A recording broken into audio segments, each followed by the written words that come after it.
Welcome back, Sangha.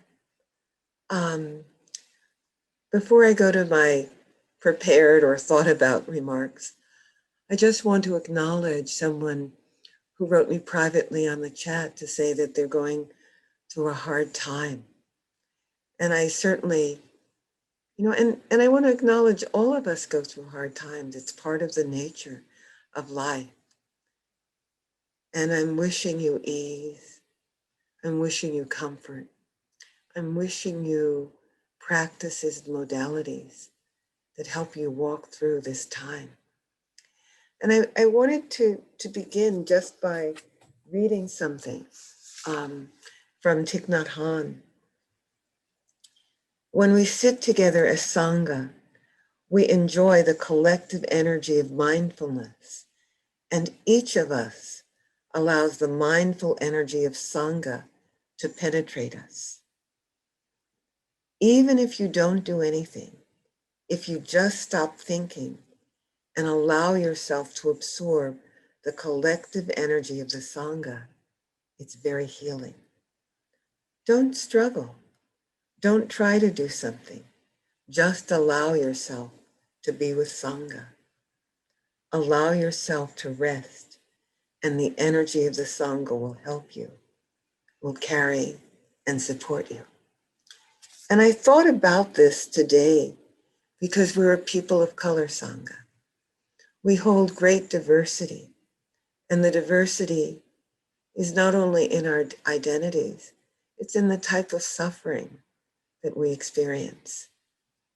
The Buddha taught that suffering and the craving to be free of suffering are some of the sources of the discomfort we have in the world. And so I just want you to think for a minute about who you are, how you identify, and what has caused you pain in your life. We all have personal pain, the loss of relationships, the deaths of those we love. We also have, and the changes in our bodies. My body at 72 is not even the body I had at 60.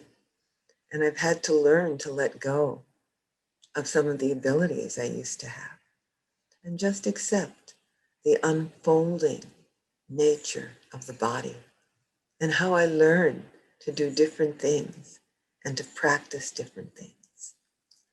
But we also have the experience of oppression, and that the oppression that may be due to homophobia, racism, gender biases, able-bodyism, nativism, the list goes on and on. And sexism, for example. So just for a moment, just think of some of the things that have been rising in your heart recently. I've been listening to the impeachment hearings, listening to them while I do other things. And I've been really struck by the fear that some of the Democratic members of Congress have talked about. I was especially moved to hear a man say that when the insurrection happened, that he called his wife to tell her to tell the children that he loved them, because he didn't know if he was going to make it out of the Capitol building alive. And it stirred up some things in me. Certainly, it caused me to reflect on the three poisons: greed, hatred, and delusion. It caused me, hearing these testimonies, caused me to reflect on speech, verbal, right speech and its antithesis, false speech, slanderous speech, harsh speech, idle chatter, and greed and hatred and delusion, which causes us to take positions against others that cause harm.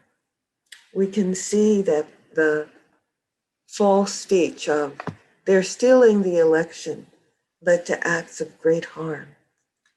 And I wanted us to reflect on the fact that when we come together as people of color, some of the different ways that we are oppressed get erased. And I've long been concerned that one of the things we need to do is to understand the things that are different about us and the things that are the same. As an African American, there's been a lot of attention in the last year to the issue of Black Lives Matter. And this is appropriate. There is a thread of anti-Black racism that goes through even communities of people of color.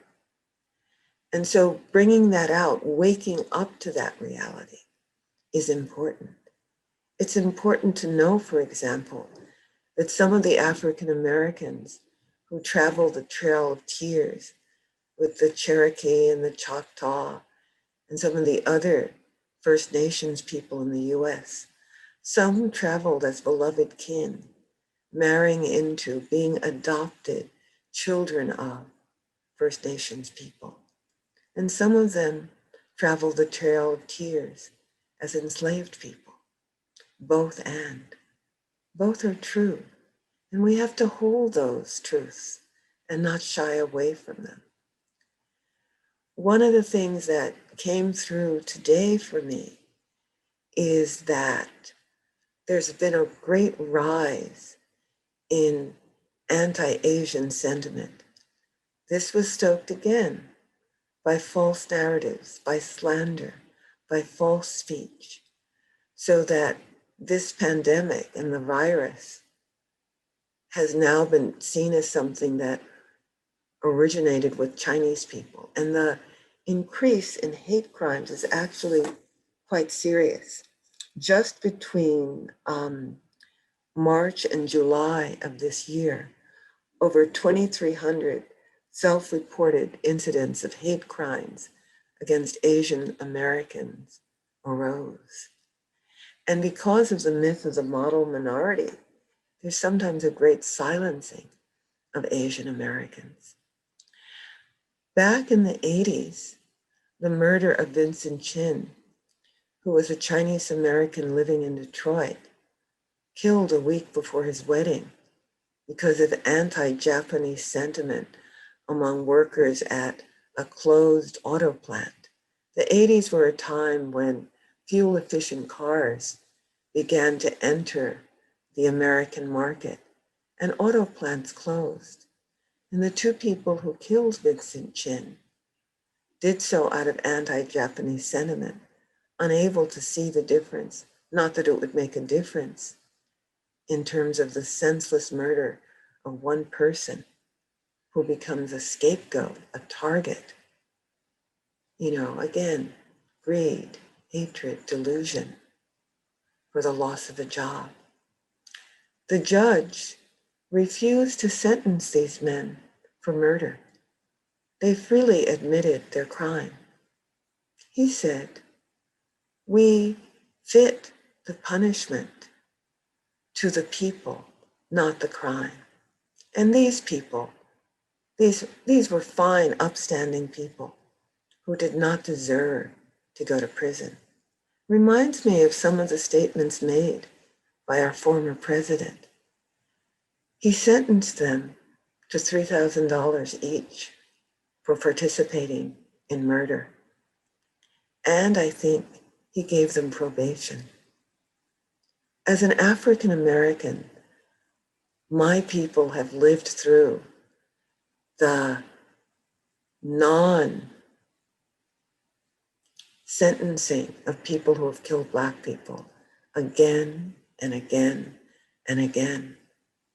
Our lives did not matter. And to this judge, Vincent Chin's murder did not matter. What mattered were that these were fine, upstanding white people. And so one of the things that I like to think is that our oppression is a way that our hearts can be opened to the sufferings of others. Our suffering makes us more understanding of the suffering of others. And in the greatest sense, our compassion, enables us to see with eyes of compassion, hearts of compassion, the deludedness in which other people take part in either overt acts of aggression or even in the fear of speaking up. After listening to some of the testimony that has been going on, all the threats of violence, the mob incitement, threats of killing and hanging, shooting on camera, I started to wonder, why are the Republicans so silent? And then I began to understand the fear that they will be targeted. Their homes, their families will be targeted. Some of them do not speak up, not because they support these actions, but because they're afraid. They believe their constituents will not re-elect them. And so again, greed, hatred, delusion, and ignorance. When we do not speak up in terms of truth, righteousness, when we allow acts to be committed in our name, we sanction them. And what, as beings of people of faith and spirit, wanting to walk a path that is nonviolent, how do we take in these acts in the world? What are we called to do? And I want to say, Sangha, that each of us is called to do something. Going back to these comments by Thich Nhat Hanh, I want to invite you just for a moment to open to gallery view. And there's so many of us on the call that my screen shows 4 pages. Some of you may be on a phone and may not be able to see all of us.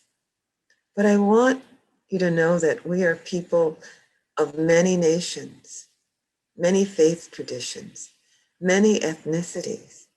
We are first-generation immigrants. We are the descendants of those who have been here for generations. We are people who have lived here on Turtle Island for as long as the grass has been green, the sky has been blue, and there have been people here. So I just want to invite you to just for a moment scroll through the screen and just look at us.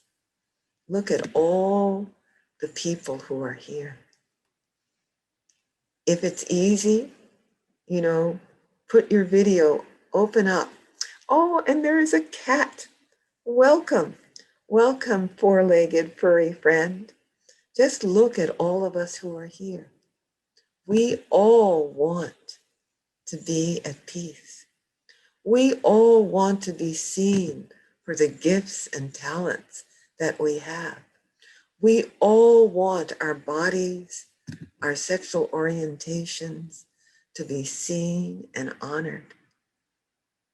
We are here, people. We are a beloved community. We want to make brave space and safe space for all of us. And we are in a time that we are going to be challenged. Whatever Trump has represented is not going away in this new era. Oh, thank you. Thank you for bringing up. There is a cat who is waving a paw at us. Thank you. You can type the name of your furry companion in the chat if you wish. So I want us to just think, I want us to reflect on both what we want as people of particular and intersectional identities, as people who may identify as Native American, as Southwest Asian, as far, as Eastern, whatever that is supposed to mean, as African diasporan people, as Chicano, as Latinx? What is it that you would want your allies to know about you? What is it that you need?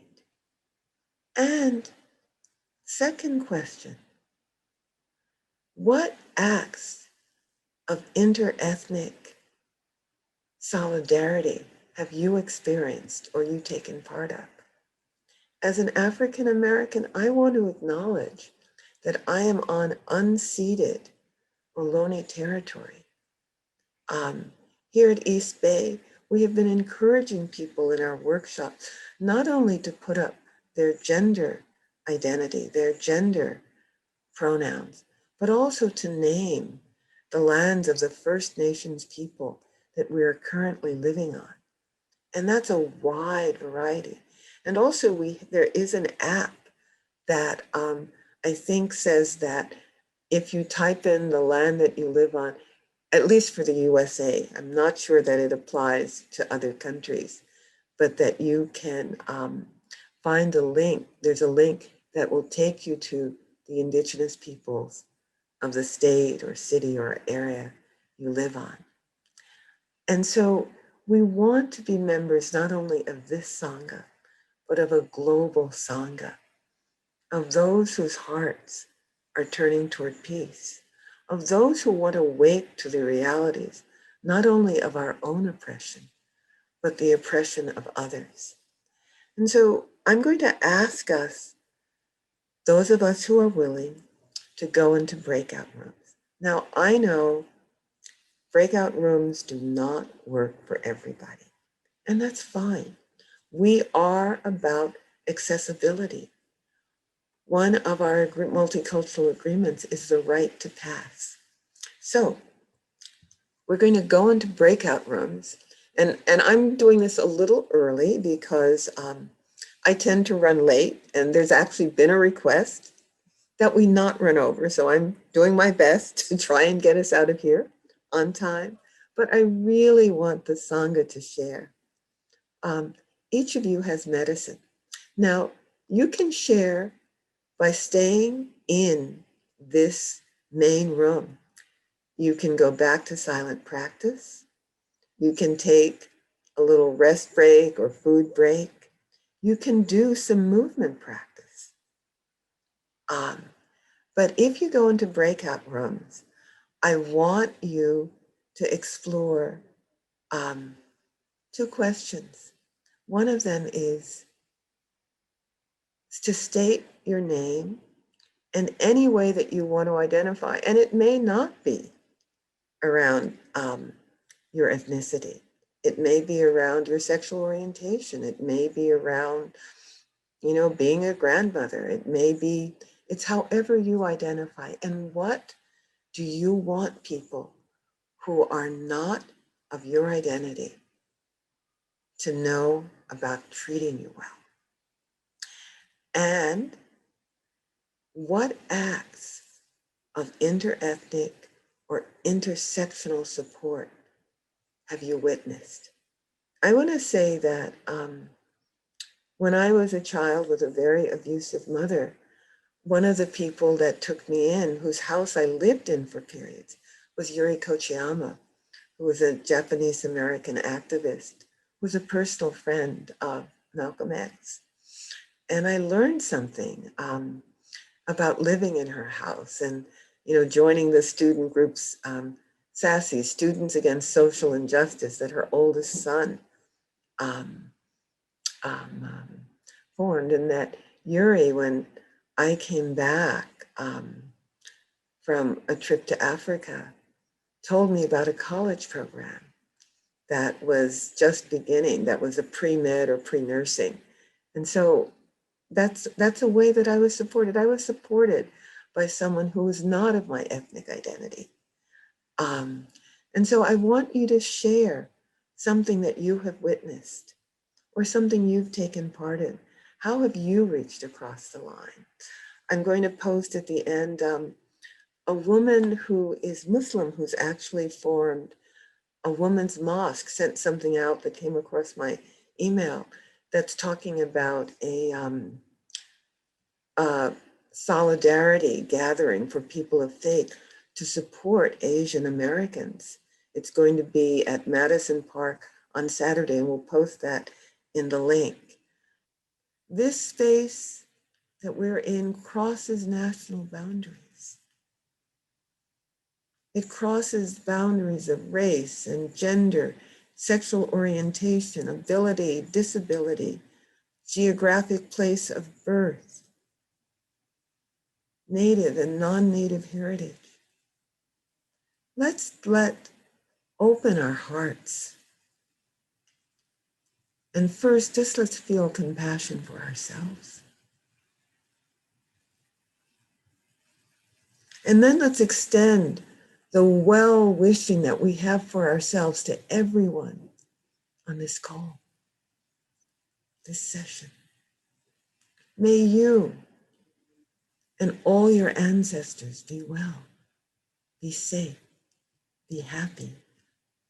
May you and all those you mentor, all those you parent, all those you care for, through the furthest generations, 7 generations forward and 7 generations back, be held in love, in peace, in caring.